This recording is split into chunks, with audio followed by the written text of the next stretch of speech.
भारत के उत्तराखंड राज्य में स्थित केदारनाथ नगर समुद्र के स्तर से 3,583 मीटर की दूरी पर स्थित है। यह नगर केदारनाथ धाम के कारण देश भर में प्रख्यात है। हिंदू धर्म को मानने वालों के लिए स्थान पवित्र माना जाता है। यहाँ स्थित केदारनाथ मंदिर का शिवलिंग 12 ज्योतिर्लिंगों में से एक है और हिंदू धर्म के 4 धाम और 5 केदार में गिना जाता है। इस मंदिर को लेकर कई ऐसी बातें हैं जिसका खुलासा सरेआम नहीं होता। इस वीडियो में आपके सामने ऐसे कई रहस्य और मान्यताओं पर से पर्दा उठेगा जिनका तथ्यों से कोई पुख्ता नाता तो नहीं है, पर लोगों का उन पर विश्वास गहरा है।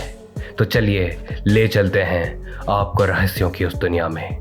पहला रहस्य, माना जाता है कि यह मंदिर मौजूदा मंदिर के पहले सर्वप्रथम पांडवों ने बनाया था, लेकिन वक्त की आंधी के चलते यह मंदिर तबाह हो गया। इसके बाद इस मंदिर का निर्माण आदि शंकराचार्य ने करवाया था। इस मंदिर के पीछे ही उनकी समाधि है। इसका गर्भगृह अपेक्षाकृत प्राचीन है, जिसे 80वीं शताब्दी के लगभग का माना जाता है। पहले 10वीं सदी में मालवा के राजा भोज द्वारा और फिर 13वीं सदी में मंदिर का पुनर्निर्माण किया गया। ये वीडियो अगर आपको पसंद आ रहा है तो कमेंट में जय केदारनाथ ज़रूर लिखिए, और अभी तक सब्सक्राइब नहीं किया है तो सब्सक्राइब ज़रूर कीजिए। चलिए बढ़ते हैं दूसरे रहस्य की ओर। दीपावली महापर्व के दूसरे दिन शीत ऋतु में मंदिर के द्वार बंद कर दिए जाते हैं। 6 माह तक मंदिर के अंदर दीपक जलता रहता है। 6 महीने बाद कई महीने में केदारनाथ के कपाट खुलते हैं। तब उत्तराखंड की यात्रा आरंभ होती है। 6 माह मंदिर और उसके आसपास कोई नहीं रहता, लेकिन आश्चर्य की बात यह है कि 6 माह तक दीपक भी जलता रहता है और निरंतर पूजा भी होती रहती है। कपाट खुलने के बाद यह भी आश्चर्य का विषय है कि वैसी की वैसी सफाई मिलती है जैसे कि छोड़ कर गए थे। तीसरा रहस्य, पुराणों की भविष्यवाणी के अनुसार इस समूचे क्षेत्र के तीर्थ लुप्त हो जाएंगे। माना जाता है कि जिस दिन नर और नारायण पर्वत आपस में मिल जाएंगे, बद्रीनाथ का मार्ग पूरी तरह बंद हो जाएगा और भक्त बद्रीनाथ के दर्शन नहीं कर पाएंगे। पुराणों के अनुसार वर्तमान बद्रीनाथ धाम और केदारेश्वर धाम लुप्त हो जाएंगे और वर्षों बाद भविष्य में भविष्य बद्री नामक नए तीर्थ का उद्गम होगा। चौथा रहस्य, वर्ष 2013 में उत्तराखंड व केदारनाथ में आई भयंकर त्रासदी के बारे में कौन नहीं जानता होगा। उस समय आसमान से इतनी भयंकर मेघ गर्जना व वर्षा हुई कि जितनी शायद आज तक ना हुई हो। उस आपदा में लगभग 10,000 से भी ज़्यादा श्रद्धालु मारे गए थे। सभी नदियां उफान पर थीं और वह हर जगह भीषण बाढ़ आ गई थी।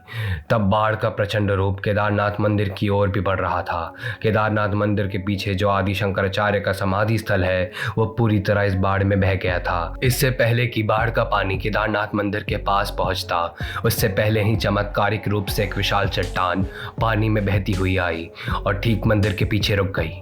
इसी चट्टान से टकराकर पानी का बहाव 2 भागों में बट गया और मंदिर के दोनों ओर से आगे निकल गया। आज हम इस चट्टान को भीमशिला के नाम से जानते हैं। जो भी केदारनाथ मंदिर के दर्शन करने जाता है वो इस चट्टान की भी पूजा करता है। मान्यता है कि स्वयं महादेव ने मंदिर की सुरक्षा के लिए इस भीमशिला चट्टान को केदारनाथ धाम भेजा था। 5वां रहस्य, कहा जाता है कि भगवान शिव पांडवों को दर्शन नहीं देना चाहते थे, इसलिए वह अंतर्धान होकर केदार आ पहुंचे। पांडव भी उनका पीछा करते करते केदार आ गए। उनसे छिपने के लिए भगवान शिव बैल बन गए और अन्य जानवरों के बीच में छिप गए। भीम ने इस बात को भांप लिया और विशालकाय रूप में आ गए और 2 पहाड़ों के बीच में अपने दोनों पैर रख लिए। अन्य जानवर भीम के पैरों के बीच से निकल गए, लेकिन बैल के रूप में भगवान शिव पैर के नीचे से नहीं गए। भीम को समझ आ गया और उन्होंने बैल की पीठ का त्रिकोण भाग पकड़ लिया। पांडवों की शक्ति और दृढ़ संकल्प ने भगवान शिव का मन बदल दिया और उन्होंने दर्शन देकर पांडवों को पाप से मुक्त किया। उसी समय से यहाँ शिवलिंग बैल की पीठ की आकृति के रूप में पूजा जाता है। 6वां रहस्य, खास बात यह भी है कि केदारनाथ मंदिर के कपाट खुलने से पूर्व बाबा भैरवनाथ की पूजा अर्चना केवल मंगलवार व शनिवार को की जाती है। यहाँ तक कहा जाता है कि 2019 जून में आई बद्री केदार आपदा के बाद केदारनाथ में पुनः बुधवार को हुई पूजा के दौरान भूकुंड भैरव ने अवतरित होकर तीर्थ पुरोहितों को चेताया था। भूकुंड भैरव ने तीर्थ पुरोहितों को सुधारने की नसीहत दी और यह भी कहा कि ऐसा ना हुआ तो भविष्य में इसके दुष्परिणाम भुगतने पड़ेंगे। जून में आई आपदा तो केवल संकेत भर थी। सातवां रहस्य, केदारनाथ में ही काल भैरव का मंदिर है और भक्त भगवान शिव के दर्शन के बाद इस स्थान पर भी आकर सर झुकाते हैं। स्थानीय लोग बताते हैं कि वर्ष 2017 में मंदिर समिति और प्रशासन के लोगों को कपाट बंद करने में काफ़ी परेशानी हुई थी।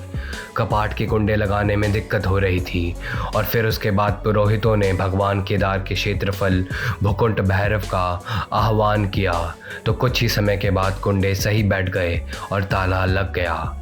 यहाँ शीतकाल में केदारनाथ मंदिर की सुरक्षा भूकुंड भैरव के भरोसे ही रहती है। उम्मीद करते हैं कि इन अनोखे रहस्यों को जानकर आप चौंक गए होंगे और अपने दोस्तों और परिवारजनों को इसे बताने के लिए बेताब होंगे। इस वीडियो में फ़िलहाल बस इतना ही। मिलते हैं एक नई वीडियो में नई जानकारी के साथ।